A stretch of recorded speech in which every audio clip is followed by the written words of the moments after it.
but I wanted to ask you, Scott, about the Edmonton Oilers. What kind of feel do you leave this season with? You win the Battle of Alberta and you talk to the old school Oilers and they say, well, you're judged on how you face and how you fare against the Calgary Flames. And in this case, they dispatched the Flames, a Western Conference favorite, in 5, and then go out, sort of with a whimper against the Avs. Yes, they were a team that's banged up.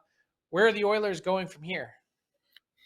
Yeah, to me, it's so hard to unpack this Oiler playoff year because you're right. I mean, listen, 28 other teams would love to have an opportunity to get swept in the conference final, right? That's just the reality. And with Leon Draisaitl and the ankle injury, oh my gosh, watching him every shift the last couple of games has been so painful. And Darnell Nurse, I know the news came out this morning. It's on our site, torn hip flexor.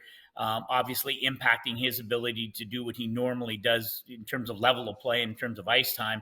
But this is still a team with some very deep flaws, right? And I'm not going to toss.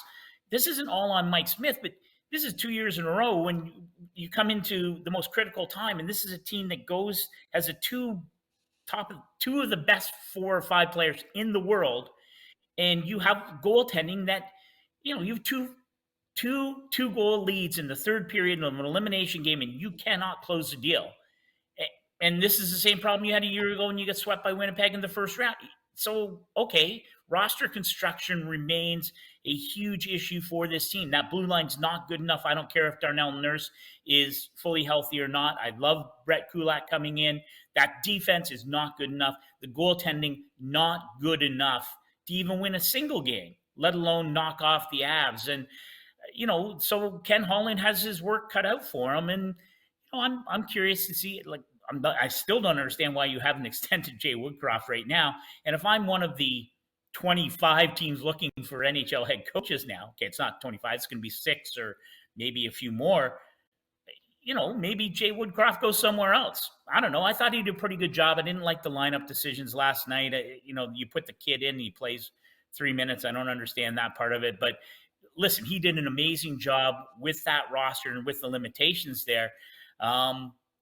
It will be a huge blow to the Oilers if they can't bring him back and extend him as their head coach, because I think he's a great fit there. But a lot of work for Ken Holland yet ahead of them. Yeah, I don't think they're going to have any issue bringing Jay Woodcroft back. Ken Holland and Woodcroft go way back to 2006. Since they were both in Detroit together, and clearly, Woodcroft has been groomed for this moment and met the moment. But I think your point is well made about some of the issues and flaws with the Oilers roster. Mike Smith cannot be your starter for next season. Fine if you want to bring him back as a backup, but he can't play more than 30 games for your team next year. You need to address the goaltending once and for all. I believe the Oilers will do that. I leave this Western Conference final way more bullish on the Oilers because Connor McDavid mentioned this after the game. He pointed to Colorado and said, look at all the issues that this team has had in the playoffs. 3 straight years they lost in the second round before finally breaking through. You actually have to go on a deep run before you can be considered a legitimate Stanley Cup contender. And the Oilers now have that type of experience in their back pocket. They've finally broken through, all of that talk about what is this Oiler team and, can they win? What about their leadership? All those questions have now been put to bed, which I think is so significant for that team moving forward. I think the Oilers are in great shape, led by their 2 stars. They just need to continue to find help in supporting pieces, which is the hardest part about being a GM. It's one thing to get the stars, and part of that's luck and the lottery and all that comes with it, good drafting.